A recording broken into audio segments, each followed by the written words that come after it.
সুপ্রভাত আমার প্রিয় বন্ধুরা, তোমরা সকলে কেমন আছো? আশা করি তোমরা সকলে খুব খুব ভালো আছো।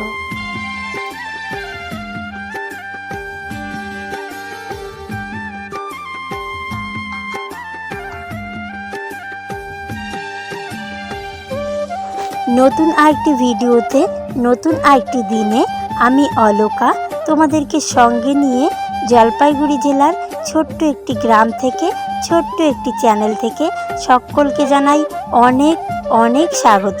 তার সঙ্গে বড়দের প্রণাম জানিয়ে দিনটি শুরু করলাম।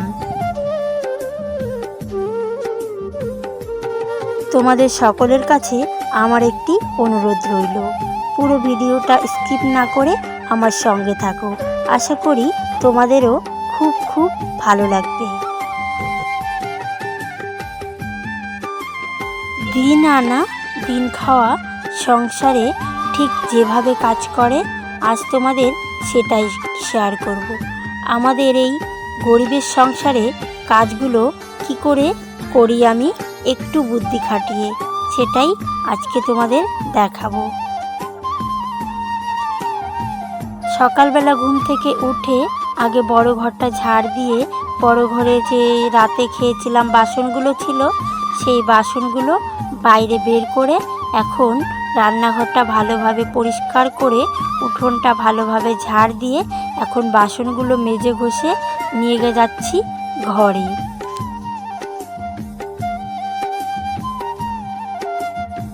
ঘরে বাসনগুলো গুছিয়ে রেখে এখন চলে যাচ্ছি আবার কলতলায়।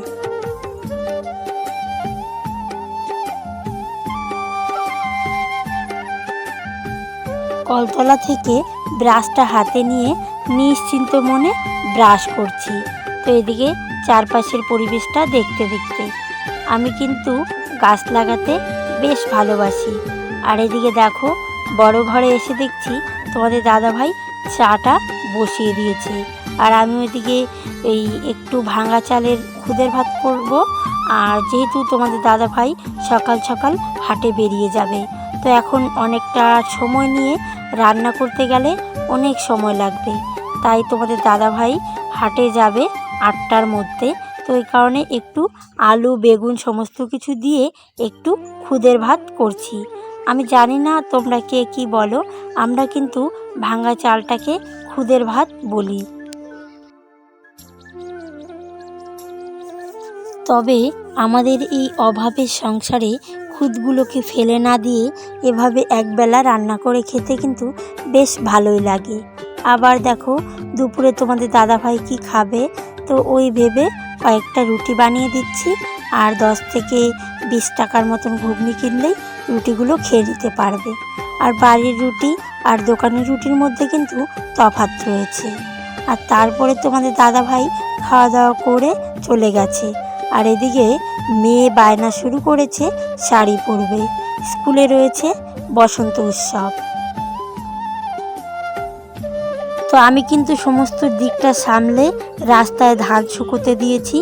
আর এদিকে মেয়ে দেখো মানে কি বলবো, এতটাই তাড়াহুড়ো করছে যে ওকে শাড়িটা পরিয়ে দিচ্ছি আর স্নান করে পুজোটা দিয়ে দিয়েছে। তো এদিকে একটা ভালো কাজ করেছে, তো আমার একটু আগিয়ে গেছে।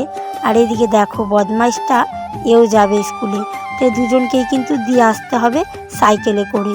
আর এত বড় শাড়িটা একা মানে কি বলবো, ওর কি হয় বলো, যদি বড় হতো তাহলে হতো। ছোট্ট ব্লাউজটা যদিও রয়েছে, এই দেখো না স্কুলে নাচবে, তাই একদম হাত পাগুলো কেমন ছোড়াছড়ি করছে, মানে রিহার্সেল করছিল। আর আমার মেয়েকে কিন্তু কোথাও নাচ শিখতে দিইনি।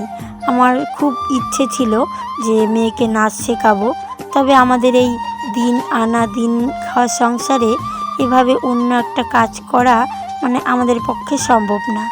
যেমন বই প্রাইভেটই পড়াতে পারি না, আবার কি করে ওকে নাচ শেখাতে দিই বলো।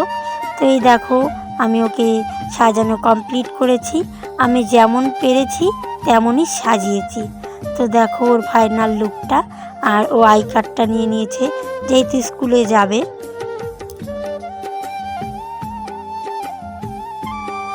আমার মেয়েরও কিন্তু তেমন জেদ নেই যে যেরকম পেরেছি সেরকমটাই সাজিয়ে দিয়েছি। জেদ রয়েছে এই যে কর্তাবাবুর, এত রাগ কি বলবো। তো এইদিকে দেখো অন্ধকার দেখাচ্ছিল, তাই ওকে এইদিকে দাঁড়াতে বললাম। তো এই দেখো মানে রেডি হয়ে গেছে, এই জামা পরবো না, এই প্যান্ট পরবো না, শুধু বায়নার পর বায়না থাকে। তো ওদেরকে স্কুলে দিয়ে আসছি, আর এখন আমি স্নানটা সেরে নিয়েছি আর ঘরে তালা লাগিয়ে দিয়েছি। এখন যাব স্কুলে। চলো স্কুলে যাই, তারপর আবার তোমাদের সঙ্গে দেখা হচ্ছে। আর স্কুলে প্রোগ্রাম হচ্ছে।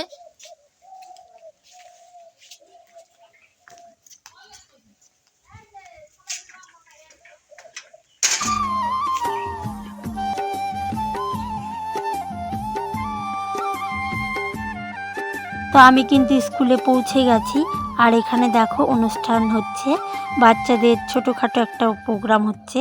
তবে বাচ্চারা কিন্তু বেশ সুন্দর নাচছে। নুপুরের নাচটা নাকি হয়ে গেছে আমি আস্তে আস্তে, তো এই জন্য ও একটু রাগ করেছে, যেহেতু ওর নাচটা আমি ভিডিও করতে পারিনি।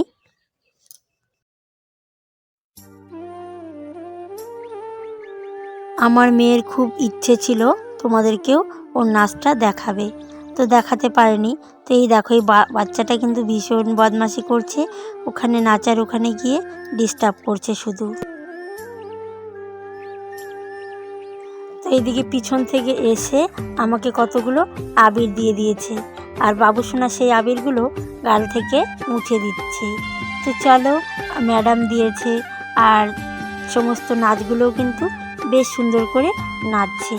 এই বাচ্চাগুলো কেউই কিন্তু নাচ শেখে না, সমস্তটাই স্কুল থেকে শিখিয়েছে।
ভিডিওগুলো এডিট করতে আমার কিন্তু অনেকটা দেরি হয়ে গেছে, যেহেতু অনেক দিন আগের ভিডিও, ফোনটা খুব প্রবলেম করে, ভিডিও করতে ভীষণ অসুবিধা হয়। আর এদিকে সাউন্ডটা তোমাদের সঙ্গে দিতে পারিনি, ওই জন্য আমি কিন্তু ভীষণ দুঃখিত। এভাবেই একটু মানিয়ে দেখে নিও সবাই।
মা হয়ে বাচ্চাদের ছোটোখাটো বায়নাগুলো মেটাতে পারি না।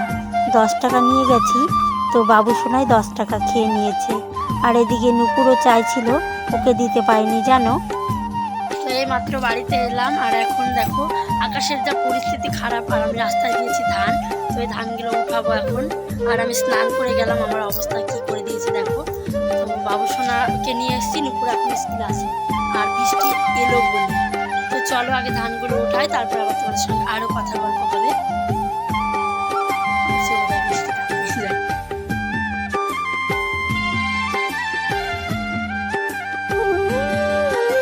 সকাল থেকে দেখেছো যে খুদের ভাত রান্না হয়েছিল সকালে, দুপুরে আর কিছুই করিনি, যেহেতু স্কুলে গিয়েছিলাম আর ধান দিয়েছিলাম, বৃষ্টি বৃষ্টি ভাবছিল। তো এখন কিন্তু সন্ধ্যার পর ভীষণ খিদে পেয়েছে, তাই একটু চা করে নিয়েছি, আর সঙ্গে একটু গোলাউটি করব। আর এই দুধের প্যাকেটটা আগে আনা ছিল, সেই প্যাকেটটার 2-3 কাপ চা হয়েছে, তো সেটা দিয়েই এখন আমরা 2-3 জনে খেয়ে নেব। তো যেহেতু চা খাওয়ার মতন কিছু নেই, তাই ভাবলাম ওই চিনি দিয়ে একটু গোলাউটি করে দিই। তো দোকান থেকে সবসময় তো আর বিস্কুট কেনার মতন অবস্থা থাকে না, তাই না? আর চলো, আমার আজকের ভিডিওটা যারা লাস্ট অবধি দেখেছো তাদেরকে অনেক অনেক ধন্যবাদ। আর আমার চ্যানেলে যারা নতুন রয়েছো তাদের বলবো আমার সাথে থেকে যেও বন্ধু হিসেবে। আবার দেখা হবে গতকাল নতুন আরেকটি ভিডিওর সঙ্গে।